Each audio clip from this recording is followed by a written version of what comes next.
अस्सलाम वालेकुम dear students, welcome to all at Khadam official. और लास्ट टाइम हमने पढ़ा था कि आयन क्या होता है। अच्छी तरीके से हमने पढ़ा था आयन को, डिटेल में पढ़ा था आयन को। और आज हम पढ़ेंगे, आज का जो लेक्चर है हमारे पास वो है मॉलिक्यूलर आयन क्या होता है और मॉलिक्यूलर आयंस के टाइप्स क्या होते हैं, कौन से टाइप्स होते हैं उनको डिस्कस करेंगे। और एक छोटा सा टॉपिक हमारे पास, दैट इज फ्री रेडिकल। तो फर्स्ट हम पढ़ते हैं कि मॉलिक्यूलर आयन क्या होता है। मॉलिक्यूलर आयन हमारे पास क्या होता है स्टूडेंट्स? मॉलिक्यूलर आयन क्या होता है हमारे पास? देखिए स्टूडेंट्स, जब कोई भी एलिमेंट इलेक्ट्रॉन लॉस करता था, लास्ट लेक्चर में हमने पढ़ा था, जब कोई भी एलिमेंट इलेक्ट्रॉन लॉस करता है या एटम इलेक्ट्रॉन लॉस करता है तो उसी के ऊपर जो चार्ज आती है उसी को हम कहते हैं आयन। और जब कोई भी मॉलिक्यूल इलेक्ट्रॉन को लॉस करें या इलेक्ट्रॉन को गेन करें, उसी मॉलिक्यूल के ऊपर जो चार्ज होती है उसी को हम कहते हैं मॉलिक्यूलर आयन। मॉलिक्यूल कैसे बनता है? जब कंबिनेशन होती है सेम काइंड ऑफ एलिमेंट्स की। डिफरेंट एलिमेंट्स भी बन सकते हैं, मॉलिक्यूल के अंदर डिफरेंट एलिमेंट्स भी बॉन्ड फॉर्मेशन करते हैं, जिसको हम हेटेरोटॉमिक मॉलिक्यूल्स कहते हैं। ये तो हमारा एक अलग सा टॉपिक है, इससे आज वाला टॉपिक रिलेट नहीं करता। जब कोई भी मॉलिक्यूल इलेक्ट्रॉन को लॉस करें या इलेक्ट्रॉन को गेन करें, उसी मॉलिक्यूल के ऊपर जो चार्ज आती है उसी चार्ज को हम कहते हैं मॉलिक्यूलर आयन।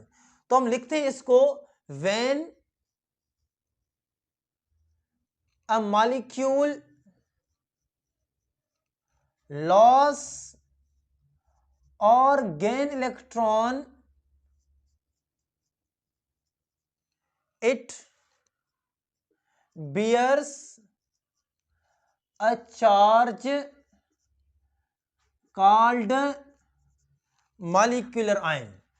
जब कोई भी मॉलिक्यूल इलेक्ट्रॉन को लॉस करे या इलेक्ट्रॉन को गेन करें, उसी के ऊपर चार्ज आ जाती है, उसी चार्ज को हम कहते हैं मॉलिक्यूलर आयन। इसको हम ऐसे ड्रा कर सकते हैं, ठीक है।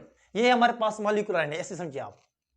जब कोई भी मॉलिक्यूल इलेक्ट्रॉन को लॉस करें या गेन करें, it bears a charge called molecular ion. ये मैंने एज अ फन लिखा है, लेकिन यहां पे मॉलिक्यूलर आयन आएगा। मॉलिक्यूलर आयन बनता कैसे है? How molecular ion is generate. Generation कैसे होती है मॉलिक्यूलर आयन की? यह भी सवाल है हमारे पास। जनरेशन ऑफ मॉलिक्यूलर आयन कैसे होती है? जनरेशन जनरेशन कैसे होती है किसकी? मॉलिक्यूलर आयन की। देखिए स्टूडेंट्स, ये हमारे पास है डिस्चार्ज ट्यूब। सपोज जब किसी भी डिस्चार्ज ट्यूब के अंदर हम गैस लें और उसी गैस से इलेक्ट्रॉन को बम्बार्ड कराएं, जब किसी भी डिस्चार्ज ट्यूब में गैस लें और उसी गैस से हम इलेक्ट्रॉन को, फास्ट मूविंग इलेक्ट्रॉन को बम्बार्ड कराएंगे, तो वो इलेक्ट्रॉन क्या करेगा? इस गैस से इलेक्ट्रॉन्स को नॉकआउट करेगा। जब इलेक्ट्रॉन की नॉकआउट होगी गैस में से, तो हमारे पास रिजल्ट में जो होगा वो मॉलिक्यूलर आयन होगा। यही थी हमारे पास जनरेशन ऑफ मॉलिक्यूलर आयन। अभी हमारे पास है types of molecular ion. Molecular ions के टाइप्स क्या होते हैं? देखिए स्टूडेंट्स, मॉलिक्यूलर आयन के दो टाइप्स होते हैं। एक हमारे पास होता है केट आयोनिक मॉलिक्यूलर आयन, दूसरा होता है हमारे पास anionic molecular ion. Same topic है हमारे पास, जैसे हमने आयन में पढ़ा था, जब कोई भी एलिमेंट इलेक्ट्रॉन को लॉस करें उसके ऊपर पॉजिटिव चार्ज होती है जिसको हम कैटायन कहते हैं। जब कोई भी एलिमेंट इलेक्ट्रॉन को गेन करे उसके ऊपर नेगेटिव चार्ज होती है जिसको हम एनायन कहते हैं। सेम कॉन्सेप्ट है, लेकिन थोड़ा चेंज है, वेरी करता है। केट आयोनिक मॉलिक्यूलर आयन हम उसको कहते हैं जब कोई भी मॉलिक्यूल इलेक्ट्रॉन को लॉस करे और उसी मॉलिक्यूल के ऊपर पॉजिटिव चार्ज आए, जिसको हम कहते हैं cationic molecular ion. when a molecule loss electron it bears a positive charge, it bears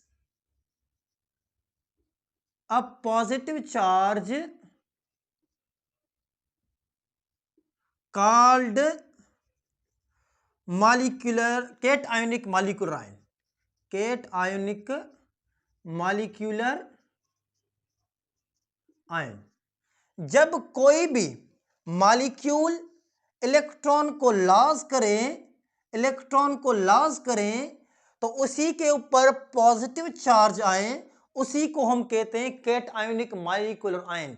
और इसका हमारे पास एग्जांपल है, सपोज हमारे पास है CH4 प्लस। ये जो मीथेन है इसने भी इलेक्ट्रॉन को लॉस किया है, इलेक्ट्रॉन डेफिशिएंट हो गया है, और ये जो हमारे पास मीथेन है वो क्या है, मॉलिक्यूल है, means it is cationic molecular ion. दूसरा एग्जांपल हमारे पास Li लिथियम प्लस, या उसको हम इससे लिख सकते हैं H2 प्लस। ये हमारे पास मॉलिक्यूल है हाइड्रोजन, इस इलेक्ट्रॉन को लॉस किया है, उसी के ऊपर पॉजिटिव चार्ज आ गई है, इसी को हम कहते हैं कैटायोनिक मॉलिक्यूलर आयन। दूसरा हमारे पास है students anionic molecular ion. Anionic molecular क्या होता है, जब कोई भी मॉलिक्यूल इलेक्ट्रॉन को गेन करता है उसी के ऊपर नेगेटिव चार्ज आए, इलेक्ट्रॉन को गेन करें नेगेटिव चार्ज आए, उसी को हम कहते हैं एनायोनिक मॉलिक्यूलर आयन। लेकिन मॉलिक्यूल हमारे पास, not an element. Okay, when an molecule, when a molecule gain electron, it bears a negative charge called anionic molecular ion, called anionic molecular ion। जब कोई भी मॉलिक्यूल इलेक्ट्रॉन को gain करे और उसी के ऊपर नेगेटिव चार्ज आए, उसी को हम कहते हैं एनायोनिक मॉलिक्यूलर आयन। इसका एग्जांपल है हमारे पास, देखिए हमारे पास एग्जांपल है O2 माइनस ऑक्साइड, ठीक है। उसका दूसरा एग्जांपल सल्फेट। ये जो दोनों मॉलिक्यूल्स ने क्या किया, इलेक्ट्रॉन को गेन किया है और उन दोनों के ऊपर नेगेटिव चार्ज आ गई है, जिसी को हम कहते हैं एनायोनिक मॉलिक्यूलर आयन। स्टूडेंट्स ये था हमारा मॉलिक्यूलर आयन। अभी हम पढ़ेंगे फ्री रेडिकल क्या होता है हमारे पास, इसको आप नोट करें। नेक्स्ट टॉपिक हमारे पास फ्री रेडिकल। फ्री रेडिकल क्या होता है हमारे पास केमिस्ट्री के अंदर, फ्री रेडिकल हम किसको कहते हैं, फ्री रेडिकल। स्टूडेंट्स एक बात मैं आपको कहूं कि खुद के नोट्स बनाएं, खुद के नोट्स बनाने के हैबिचुअल बने, दूसरे के नोट्स को फॉलो नहीं करें। खुद लेक्चर सुने, टीचर्स जो भी आपको अच्छे लगे यूट्यूब पे उनके लेक्चर सुने और खुद के नोट्स बनाने के हैबिचुअल बने, क्योंकि ये अच्छी आदत है, अच्छे स्टूडेंट्स की आदत है जो खुद के नोट्स बनाते हैं, इंडिपेंडेंट होते हैं। स्टूडेंट्स फ्री रेडिकल क्या होता है हमारे पास, जब किसी भी एटम, मॉलिक्यूल या ग्रुप ऑफ एटम के ऊपर, या जब किसी भी एटम या ग्रुप ऑफ एटम के पास अनपेयर्ड इलेक्ट्रॉन्स हो, या हम इसको ऑड नंबर ऑफ इलेक्ट्रॉन भी कह सकते हैं। जब किसी भी एटम के वैलेंस शेल में, किसी भी ग्रुप ऑफ एटम या मॉलिक्यूल के वैलेंस शेल या आउटर मोस्ट शेल में अनपेयर्ड इलेक्ट्रॉन्स हो, unpaired electrons means not paired, not even electrons but odd number of electron contain करें, when an atom or group of atom or we can say molecule contain unpaired or odd number of electron in its valence shell or outermost shell is called free radical। जब when an atom or molecule contain unpaired या odd number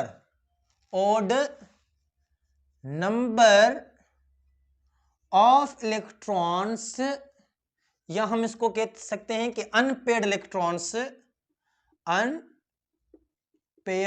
electrons in its valence shell or outermost shell, in its valence shell or outermost shell। जब कोई भी atom या molecule valence shell में या outer most shell में unpaired electrons contain करें, उसी को हम कहते हैं फ्री रेडिकल। सपोज, अच्छा दूसरी बात, फ्री रेडिकल को हम डिनोट करते हैं उसी एटम, मींस जो एटम और नंबर ऑफ इलेक्ट्रॉन्स कंटेन कर रहा है, या मॉलिक्यूल जिसके पास और नंबर ऑफ इलेक्ट्रॉन्स या अनपेयर्ड इलेक्ट्रॉन्स है, उसी को हम डिनोट करते हैं dot. Free radicals are denoted by dot over the atom or molecule, denoted by dot over the atom or molecule। Means जो मॉलिक्यूल या एटम होता है उसी के ऊपर डॉट आ जाती है, तो हम रिकॉग्नाइज कर, आइडेंटिफाई कर सकते हैं रैपिडली कि ये हमारे पास फ्री रेडिकल है। सपोज हमारे पास जो एग्जांपल्स हैं फ्री रेडिकल के, वो हमारे पास Cl डॉट मीन्स क्लोरीन के पास जो है वन पेड इलेक्ट्रॉन से CH3 मिथाइल रेडिकल है, और भी काफी एग्जांपल्स होते हैं हमारी केमिस्ट्री के अंदर।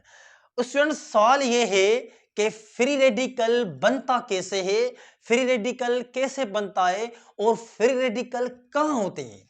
स्टूडेंट्स एक बात जहन में रखें, free radicals are formed during homolytic fission. Homolytic fission के दौरान होमोलाइटिक फिशन होती है हमारे पास। होमोलाइटिक फिशन क्या होती है, दूसरी होती है हेटेरोलाइटिक फिशन। होमोलाइटिक फिशन उसी फिशन को हम कहते हैं जब दो एटम, सपोज हमारे पास दो क्लोरीन होते हैं, दो क्लोरीन एटम्स जो है इक्वल शेयरिंग ऑफ इलेक्ट्रॉन्स, दोनों क्लोरीन एटम इक्वल इलेक्ट्रॉन को गेन करें, बॉन्ड ब्रेक हो क्लोरीन मॉलिक्यूल के दरमियान जब बॉन्ड ब्रेक हो, तो दोनों जो क्लोरीन से इक्वल नंबर ऑफ इलेक्ट्रॉन को गेन करके सेपरेट हो जाएं, उसी को हम कहते हैं होमोलाइटिक फिशन। और ये कैसे होता है, क्योंकि इलेक्ट्रोनेगेटिविटी डिफरेंस जो होता है यहां पे वो इक्वल होता है। अगर डिफरेंट एटम्स हो तो हम कह सकते हैं वहां पे हेटेरोलाइटिक फिशन हो सकती है, क्योंकि इलेक्ट्रोनेगेटिविटी डिफरेंस का जो है ना वो कॉन्सेप्ट आ जाता है। यहां पे क्लोरीन मॉलिक्यूल्स के दरमियान बॉन्ड ब्रेक होगा, ये क्लोरीन हमारे पास एक, दूसरा क्लोरीन ये।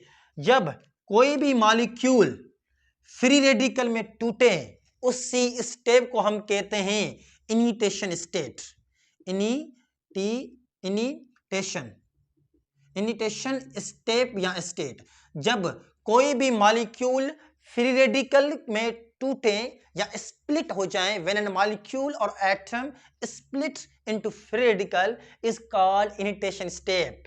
और भी स्टेप्स होते हैं, टर्मिनेशन स्टेप पे होता है, प्रोपगेशन स्टेप पे होता है। ये हमारा एक लेंथी टॉपिक हो गया जो 9th की स्टैंडर्ड के हवाले से, 9th स्टैंडर्ड क्लास के हवाले से इतना सूट नहीं कर रहा। तो यहां तक आप ध्यान में रखें कि फ्री रेडिकल क्या होता है, कैसे डिनोट करते हैं, कैसे बनता है, होमोलाइटिक फिशन के दौरान बनता है। अभी सवाल यह होता है कि where free radical exist. Free radical exist कहां पे करता है। एक तो फ्री रेडिकल एग्जिस्ट करते हैं एयर के अंदर, एयर जो होती है उसमें फ्री रेडिकल एग्जिस्ट करते हैं। दूसरा जो फ्री रेडिकल की एक्सिस्टेंस होती है वो होती है सॉल्यूशन के अंदर, जो भी हम सॉल्यूशंस बनाते हैं वहां पे एग्जिस्ट कर सकते हैं। और हमारे बॉडी के अंदर जो मेटाबॉलिक प्रोसेस होते हैं वहां पे भी फ्री रेडिकल्स एग्जिस्ट करते हैं। तो स्टूडेंट्स ये था हमारा आज का लेक्चर, और आप खादिम ऑफिशियल को लाइक और सब्सक्राइब करना मत भूलें। If you have any question, you may ask. Allah Hafiz.